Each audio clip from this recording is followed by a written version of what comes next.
Hello guys and welcome back to Big Brother, and we have got three very special episodes to talk about. We have a new head of household, we have a new set of nominees up for eviction this week, and guys, I cannot tell you how tragic this is. Five people who are my five favourites in the house up for eviction, gone, done. Two of them have got to go. What do you mean? I've had to make some serious sacrifices in order to save Ali, and I'm not happy about it. God, guys, this is getting tense. And meanwhile, the thick five are upstairs. Oh, God, honestly, I can't deal with it. We're going to talk about that in a little bit. But anyway, hope you guys are enjoying yourselves. Make sure to like, comment, and subscribe. Do all that YouTube stuff because we have got a lot to talk about today. So I'm going to start by talking about the flower show. We're going to whiz through this because we have got nominations to do, and you know, that always takes forever. But the flower show was actually really funny. We had Emma as head gardener, and we had Baked Potato as her groundskeeper, and then they had to allocate roles to each of the other housemates. So they gave Sarah the rose role. They gave Lily and Khalid weeds, as they are the most annoying people in the house, apparently. Ali and Marcello were the wallflowers because they're the ones that aren't the most sort of, what's the word I'm looking for? Like, outgoing, I guess, which was a really odd choice for those two. Then Nathan and Hannah were given stinging nettles because they're the most scathing of the group. And then we had Thomas and Shegan as the on-the-fence Ivy, which I found hilarious, as they don't really give their opinions very often. But what they were given is they were given the afternoon to do certain things, and they had to stand up and show how much they'd changed as individuals. I thought this was actually quite funny. Basically, what had to happen was Nathan and Hannah were not allowed to swear and had to be nice to everyone all afternoon, which was hilarious. Then they had to stand up and basically deliver like positive things to everyone and apologise for their actions. I think Nathan apologised to Khalid and to Shegan for his comments, and Hannah apologised to Ali and Lily as well, which I found interesting. But on the whole, I thought that was a really entertaining part for them. Then we had Thomas and Shegan. They had to basically sit on a fence outside all day, and the only way they could get off was if they said something horrible about someone else in the house, which I found, again, very funny. And then, obviously, they had to stand up and give, like, opinions about their fellow housemates. I think Emma asked them who they would backdoor if they could, and they both said Lily. And then I think Thomas was asked a question, or Shegan, one of the two was asked a question. Oh, Thomas was asked, who's the biggest game player? And he said Nathan, which actually, I do kind of agree. I do feel like Nathan is a little bit of a game player, but I really don't care about game playing. I think it's a game, you gotta play it. And I feel like I get more pissed off at the people accusing other people of game playing more than I do with actual game playing, if that makes sense. Because I think, get a grip. You're not gonna win by just like being 100% authentically yourself, because you can't be 100% authentically yourself. You're on TV. You know what you can and can't say at the end of the day. And unless you're literally 100% perfect all the time, you're not going to be 100% yourself. Anyway, moving on. We had an apology rap song thing from the Weeds, which was Lily and Khalid. I actually thought they made it quite humorous and funny, but I did also sit there and it gave me the same energy as Louis and Lauren's apology from Celebrity Big Brother, where it was just kind of underbaked and it didn't go on for very long. And I was like, you had so long for this. Like, how did it not go on for so much longer? Then we had Sarah doing a roast of everyone, which I found quite funny. She was giving them advice about how to be perfect.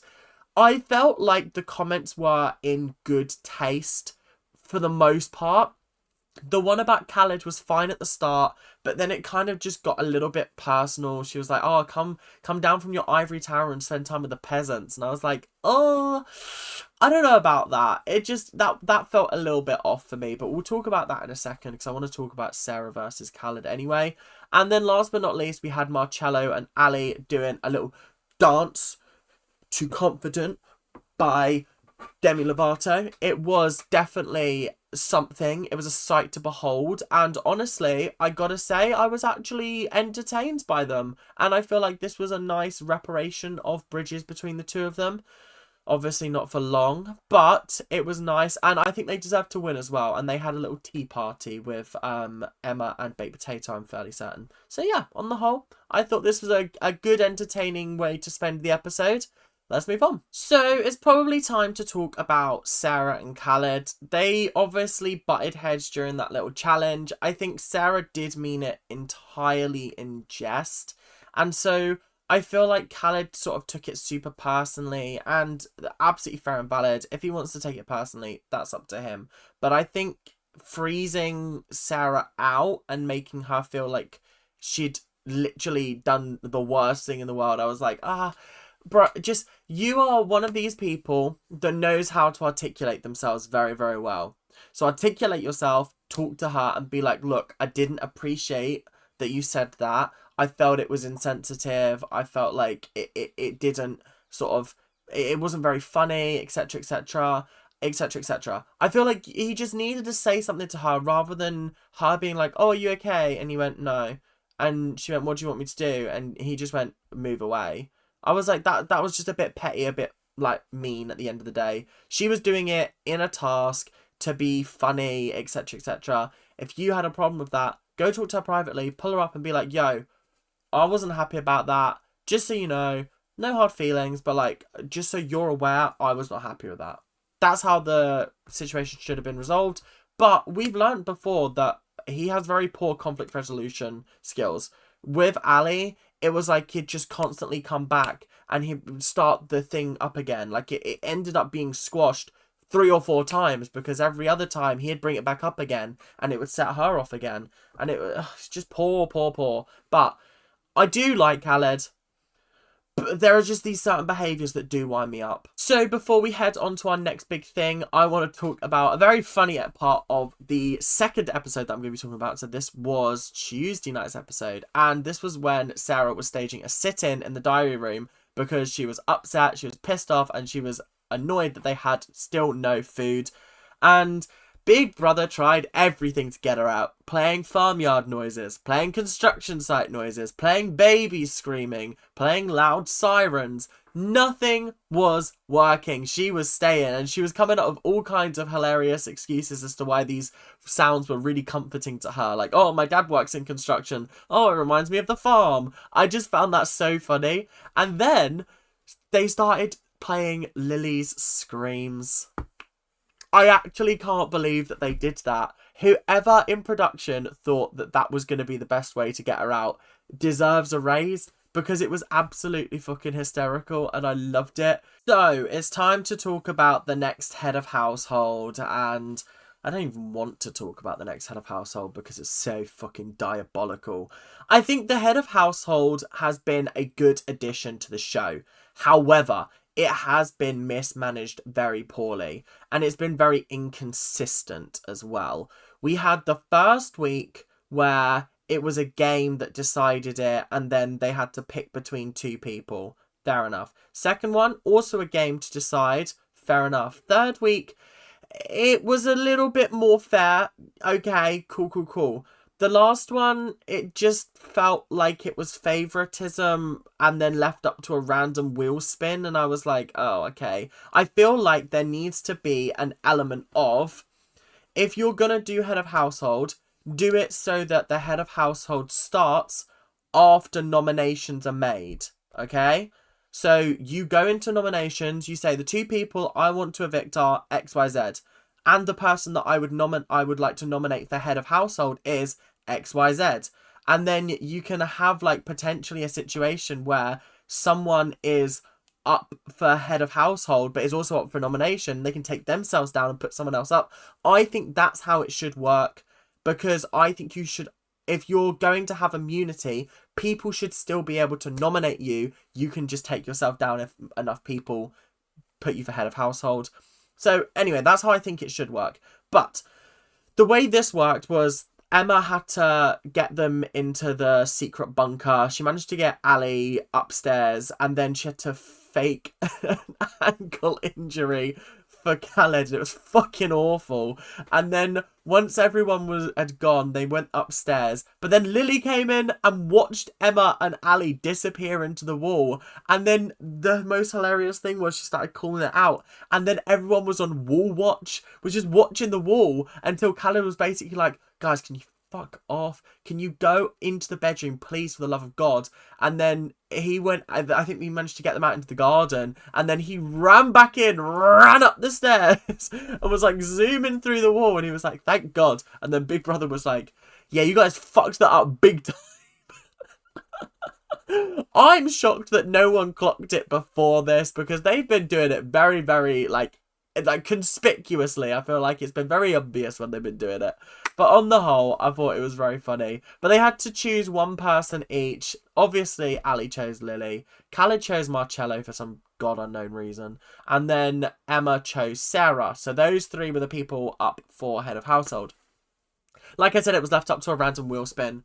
And like they did fireworks. I thought that was really cool. But like, why did it have to be Marcello? Wow, we're trying to get rid of him, and he's just immune now until the final week. Oh, I can't be bothered. I actually just can't be bothered, because we're about to come up on the worst nomination ceremony I've ever witnessed in my whole life. And Marcello is a part of that, part of the reason why it was so shit. So, it is nominations time, and up first we have Ali. Now, her two nominations were for Sarah and Emma.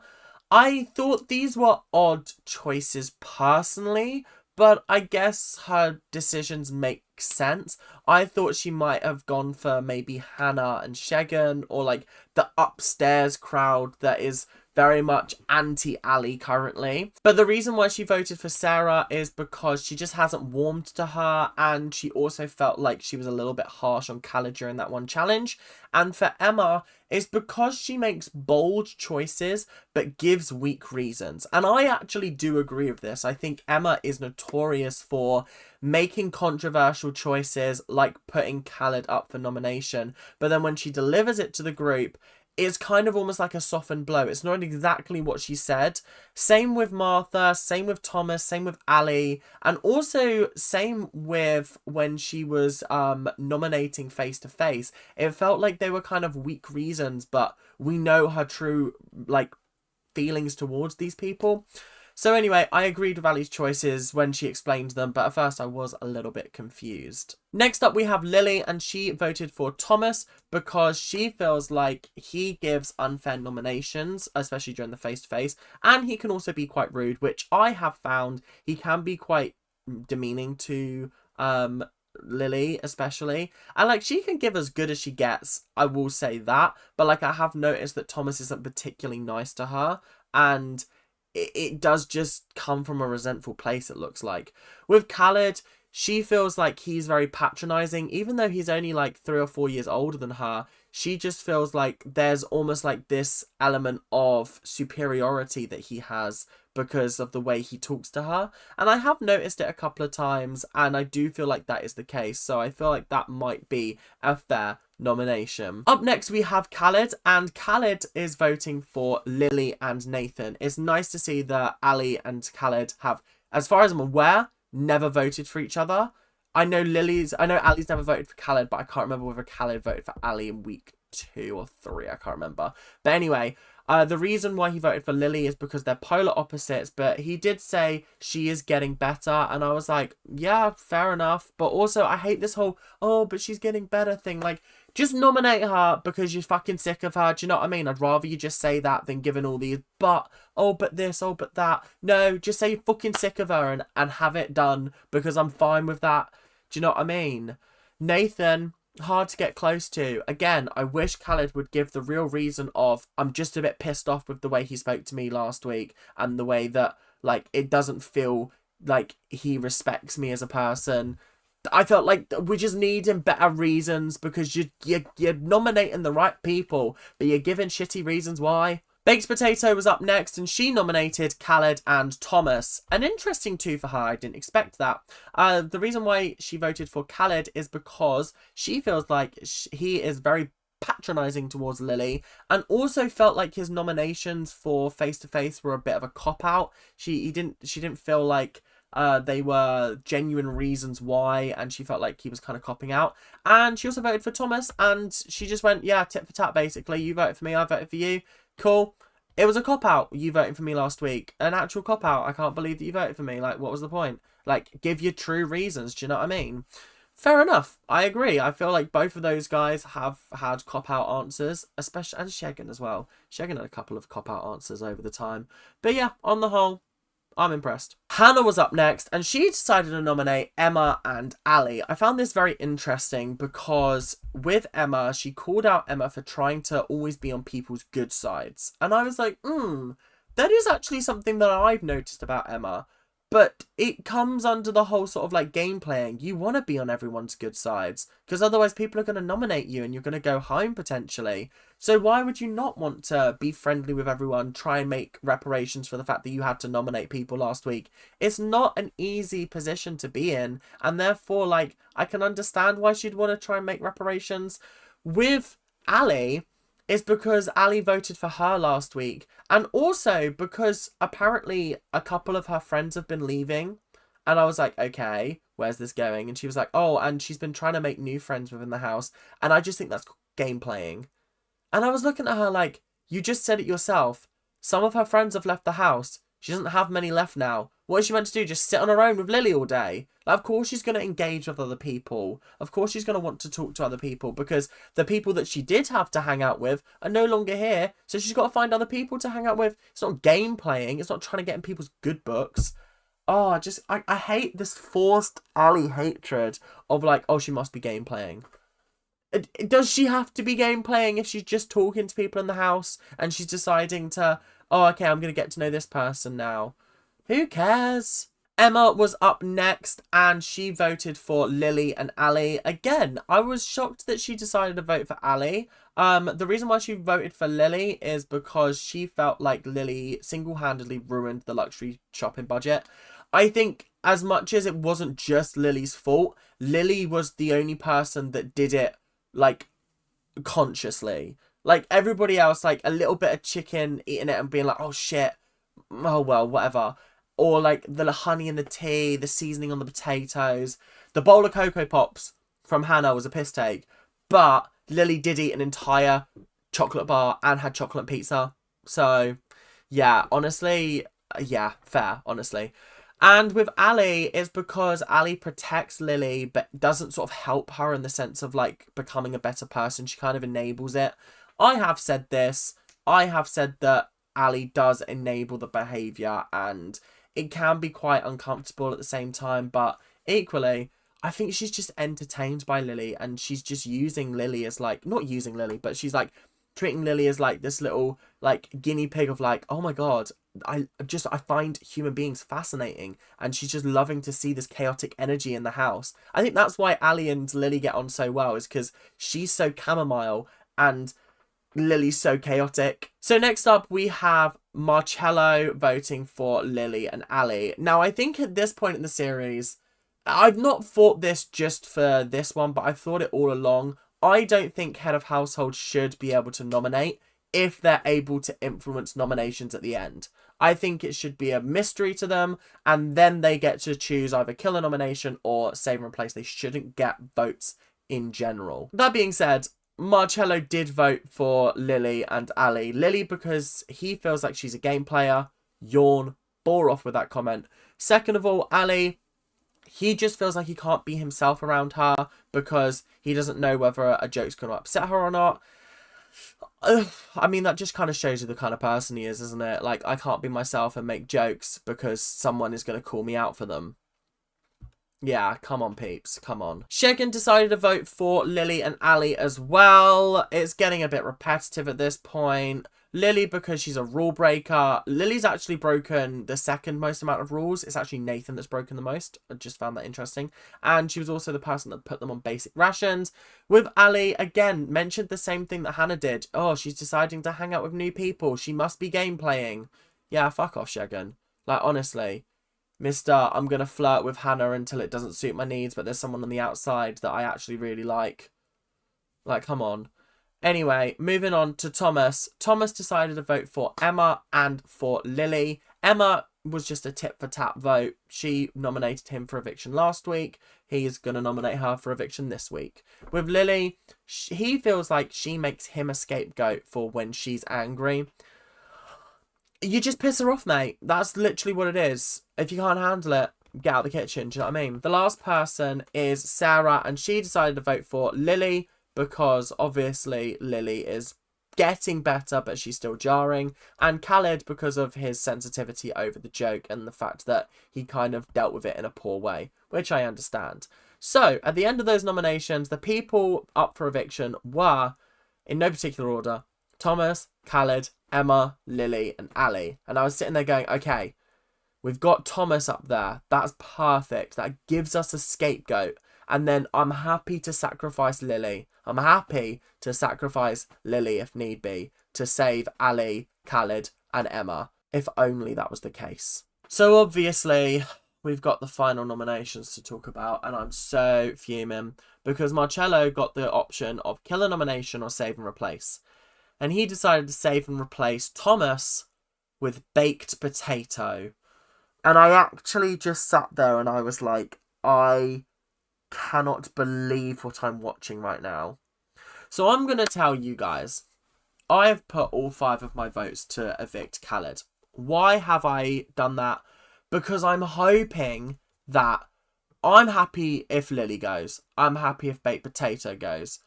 I'm happy if Khalid goes. But I do not want Emma and Ali to go. Which means that I need to balance out the vote in some way. I need to make sure that Khalid gets some votes. Did I vote for Khalid or did I vote for Lily? I think I might have put 2 on each. Or like 3 on Khalid, 2 on Lily. I can't remember what I did. I did it last night in like a frenzy of like, I need to vote. Because I forget that it's not a flash vote. It's coming out Friday. But either way, I just feel disappointed with this result. Because this was my final 5. Emma, baked potato, Lily, Ali, Khalid. That was my final 5. How we've still got snoring Shegan in the house. We've got like timid Thomas, who like barely says anything and moans when he does open his mouth. We got manky Marcello. Come on. And we've got Hannah, who I actually do like Hannah, to be fair. I go up and down with her, but like I'm on, she's on an upward trajectory for me. We got Nathan, nasty Nathan. Like, come on. Who else have we got in the house? Who else have I forgotten? Sarah? Come on. Come on. And we're putting these 5 people up for eviction. You've got to be joking. You've got to actually be joking. And this is where we just need to get Ali through this vote and then it's save. Then it's vote to save and we'll be fine. But until then, I'm worried. I'm very concerned. I can't lie. So, to finish off today's episode, we're going to talk about some hilarious moments. We are going to talk first about Lily sleeping on a messy, dirty bed. There was a dirty sock. She left a mess in the kitchen. It's just, I can't believe that she lives like this. I actually can't. Like, she lives with parents, right? What are they doing? I need to know what her room looks like at home because it must look like a bomb's hit it. It must do. It has to. The next funny thing was Emma eating breakfast while sitting in front of Sarah looking on longingly. And then when she put the sort of like finished breakfast with the leftovers in the storage room, she actually poured washing powder over it so that Lily didn't eat it and wouldn't like get them punished again, which I found hysterical. And then the last funny thing was Ali complaining about the star stew. She said that it was the most grotesque thing ever. It's offensive. It's this, it's that. Just hearing her complain about it was actually hysterical because I think she was one of the only people that tried it. And God, you didn't want to try it. You didn't want to try it, guys, apparently. It was awful. Awful. So that is it for today. Thank you guys for helping me catch up on 3 episodes of Big Brother. Been a hectic week, but we should be back to normal. Saturday, we will be talking about the shopping challenge. And also, we will be talking about the double eviction, which I am nervous for. I don't think I'm going to be able to sleep until then. So you might find me hopped up on coffee until then. But anyway, thank you guys for watching. Hope you guys have enjoyed. And make sure to like, comment, and subscribe. Do all that YouTube stuff that you guys do so well. And I'll see you guys later. Keep on ranting. Bye now.